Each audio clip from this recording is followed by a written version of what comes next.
बिस्मिल्लाहिर्रहमानिर्रहीम। कैसे हैं आप सारे स्टूडेंट्स? उम्मीद करता हूं कि खैरियत से होंगे। आज हमने लेक्चर नंबर 1 पढ़ना है 9th क्लास की बायोलॉजी,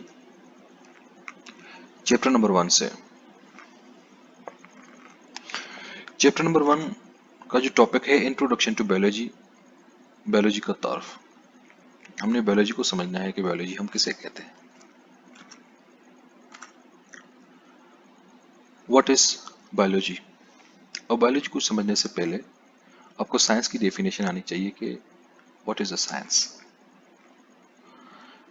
साइंस को हम इस तरह से डिफाइन करते हैं कि ऐसा इल्म जो कि मुशाहिदात और तजुर्बा के बाद हासिल होता है उसे हम साइंस कहते हैं।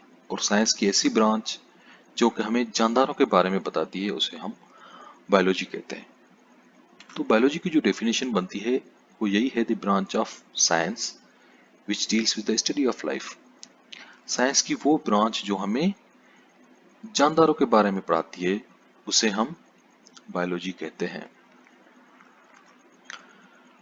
The word biology has been derived from two Greek words. ये जो वर्ड है बायोलॉजी असल में दो ग्रीक वर्ड्स को मिला के बनाया गया है। कौन से वो दो Greek words? BIOS means life plus logos means study. तो इस वर्ड का मतलब यही बना कि स्टडी ऑफ लाइफ, वो ब्रांच जो कि हमें जानदारों के बारे में बताए उसे हम बायोलॉजी कहते हैं। In the course of biology we will study how the man has thought about living things.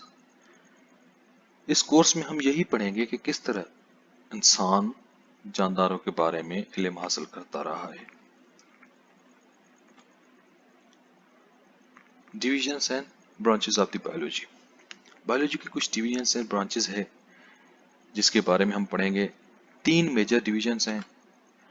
There are three major divisions of the biology. कौन कौन सी हैं वो? Number 1, zoology. What is zoology? Zoology is the branch of biology which deals with the study of animals. Biology की वो division जो हमें animals के बारे में बताती है उसे हम zoology कहते हैं। जो दूसरी डिवीजन है वो है बॉटनी। बॉटनी को हम किस तरह से डिफाइन करेंगे? The branch of biology which deals with the study of plants. Biology की वो डिवीजन, वो ब्रांच जो हमें प्लांट्स के बारे में बताए उसे हम बॉटनी कहते हैं। जो तीसरी मेजर डिवीजन है वो है microbiology. The branch of biology which deals with the study of micro organisms such as bacteria etc. Microbiology biology की वो ब्रांच है जो हमें माइक्रो ऑर्गेनिजम्स के बारे में बताती है। माइक्रो ऑर्गेनिजम्स किसे कहते हैं हम? माइक्रो ऑर्गेनिज्म वो जानदार हैं जो हम आम आंख से नहीं देख सकते। इनको देखने के लिए हम माइक्रोस्कोप्स को यूज करते हैं। ये डिवाइस होती है जो हमें छोटे छोटे माइक्रो ऑर्गेनिजम्स दिखाती है। जब हम माइक्रो ऑर्गेनिजम्स की स्टडी करेंगे तो कौन सी ब्रांच में करेंगे? माइक्रोबायोलॉजी। अब ये जो मेजर डिविजन्स हैं इनको फर्दर डिवाइड किया गया है डिफरेंट ब्रांचेस में। वो कौन कौन सी ब्रांचेस हैं? Number 1, morphology. मॉर्फोलॉजी की क्या डेफिनेशन बनती है? The branch of biology which deals with the study of forms and shapes of the living organisms e.g. Shapes, colour, size.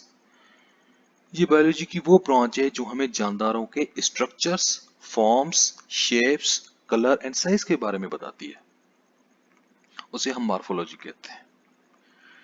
वो ब्रांच जो हमें जानदारों के forms, structures, shapes, colour and size के बारे में बताए उसे हम मॉर्फोलॉजी कहते हैं। जो दूसरी ब्रांच है वो है anatomy. What's anatomy? What is anatomy? Anatomy is the branch of biology which deals with the study of internal structures of the body. ये बायोलॉजी की वो ब्रांच है जो हमें बॉडी के इंटरनल स्ट्रक्चर्स के बारे में बताती है। मिसाल के तौर पे internal structure of the kidney. Kidney एक ऑर्गन है, जब उसको डाइसेक्ट करेंगे तो उसके अंदर जो स्ट्रक्चर्स हैं, ये असल में जो इनकी स्टडी है internal structure of the kidney, ये एनाटॉमी में आती है। तो एनाटॉमी क्या है? The branch of biology which deals with the study of internal structures of the body, उसे हम एनाटॉमी कहते हैं। उसके बाद है histology. What is histology? Histology is a branch of biology which deals with microscopic study of tissue. ये biology की वो ब्रांच है जो हमें टिश्यूज के बारे में बताती है। अब यहाँ पे सवाल पैदा होता है, व्हाट आर द टिश्यूज? हम टिश्यूज किसे कहते हैं? जब similar cell performing similar function, जब एक जैसे सेल एक ही जैसा काम परफॉर्म कर रहे हों और ग्रुप्स की शक्ल में हो, तो हम उनको टिश्यूज कहते हैं। मिसाल के तौर पे study of muscles, adipose tissue, connective tissue. Muscles, adipose and connective tissues के नाम हैं। जब हम इनकी स्टडी करेंगे तो वो बायोलॉजी की कौन सी ब्रांच में आएगा? हिस्टोलॉजी में। उसके बाद है cell biology, the branch of biology which deals with the study of structures and functions of the living cell and cell organelles. Study of structures and functions of the cell and cell organelles. ये biology की वो branch है जो कि हमें sales के structures, उनके functions और उनके ऑर्गेनेलीज के बारे में बताती है। इसमें हम पढ़ते हैं कि सेल के अंदर कौन कौन से स्ट्रक्चर्स मौजूद हैं, उनका फंक्शन क्या है, सेल के स्ट्रक्चर्स का क्या फंक्शन है। उनके ऑर्गेनेलीज के बारे में हम पढ़ते हैं। ऑर्गेनेलीज और the structures present within the cell. जो सेल्स के अंदर स्ट्रक्चर्स हैं उनको हम ऑर्गेनेलीज कहते हैं। तो जो उनके बारे में ब्रांच बताती है वो है सेल बायोलॉजी। उसके बाद है फिजियोलॉजी। What is physiology?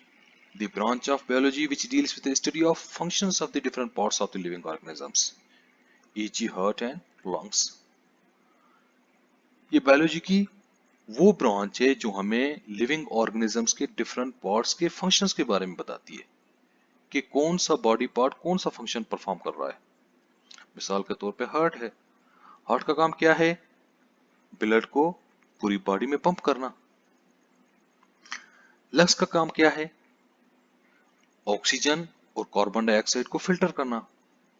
तो ये जितने भी बॉडी के पार्ट्स हैं, जब उनके फंक्शंस की हम स्टडी करेंगे तो ये कौन सी ब्रांच में आएगा? फिजियोलॉजी में। Physiology is a branch of biology which deals with the study of functions of the different parts of the living organisms. उसके बाद है genetics. What is genetics? Genetics is the branch of biology which deals with the study of genes and their role in inheritance. ये हमें genes और inheritance के बारे में बताती है। अब inheritance का क्या मतलब है? Transmission of the characters from one generation to other. एक जनरेशन से दूसरी जनरेशन में करेक्टर्स का ट्रांसमिट होना इनहेरिटेंस कहलाता है। कौन से वो करेक्टर्स हैं? जैसे हाइट है, जैसे इंटेलिजेंस है, जैसे स्किन कलर है, जैसे हेयर कलर है, जैसे आई कलर है। ये सारे वो करेक्टर्स हैं जो कि पेरेंट्स से ऑफ स्प्रिंग में ट्रांसफर होते हैं। ये असल में इनहेरिटेंस है। और इनहेरिटेंस में मेन रोल किसका है? जीन्स का। और जीन्स क्या है? Genes are the segments of DNA which makes protein. ये प्रोटीन्स की सिंथेसिस करवाते हैं। ये डीएनए के सेगमेंट्स होते हैं। तो इसका मतलब है कि डीएनए का मेन काम है इनहेरिटेंस में। जब हम इसकी स्टडी करेंगे तो ये कौन सी ब्रांच में आता है? जेनेटिक्स में। उसके बाद embryology. What is embryology? Embryology is a branch of biology which deals with the study of embryo. ये बायोलॉजी की वो ब्रांच है जो हमें एम्ब्रियो के बारे में बताती है। अब यहाँ पे सवाल पैदा होता है, what is embryo? Embryo is animal in the early stages of development. ऐसा एनिमल जो कि अभी पूरा कंप्लीट इंडिविजुअल नहीं बना, अभी वो स्टेजेस ऑफ डेवलपमेंट में है। मिसाल के तौर पे आप देखें, अंडे के अंदर अगर चिक की फॉर्मेशन हो रही है, तो जो चिक है वो कंप्लीट अभी नहीं बना, उससे पहले वाली जो स्टेजेस हैं उस वक्त हम उसे एम्ब्रियो कहते हैं। तो जब हम एम्ब्रियो की स्टडी करते हैं, वो कौन सी ब्रांच में आता है? एम्ब्रियोलॉजी में। एम्ब्रियोलॉजी को हम किस तरह से डिस्क्राइब करेंगे? The branch of biology which deals with the study of embryo, study of development of an embryo to a new individual, e.g. Study of various stages of chick development. जैसे आप चिक की डेवलपमेंट की study करेंगे तो ये कौन सी branch में आएगा? एम्ब्रियोलॉजी में। यहाँ तक आपका लेक्चर नंबर 1 खत्म होता है। इंशाल्लाह अगले लेक्चर में जो बाकी ब्रांचेस रहती हैं वो हम कवर करेंगे। तब तक के लिए इजाज़त। अल्लाह हाफिज़।